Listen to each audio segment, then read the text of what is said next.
రాజు ఆజ్ఞ ఇచ్చిన దానియేలు తమ దేవునికి ప్రార్థించడం మానలేదు. ఆయన విశ్వాసం వెలుగులా నిలిచింది. అది గమనించిన కొంతమంది మహారాజుకు వెళ్ళి చెప్పారు.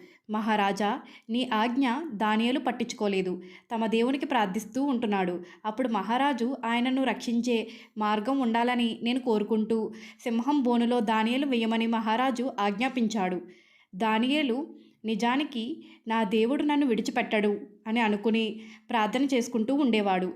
తర్వాత రోజు రాజు సింహాల గుహ దగ్గరికి వచ్చి, దానియేలు, నీ దేవుడు నిన్ను సింహాల గుహ నుండి కాపాడగలిగాడా అని పిలిచాడు. అప్పుడు దానియేలు ఇలా సమాధానం చెప్పాడు. నా దేవుడు తన దూతను పంపి సింహాల నోళ్లను మూసివేశాడు మహారాజా అని చెప్పాడు.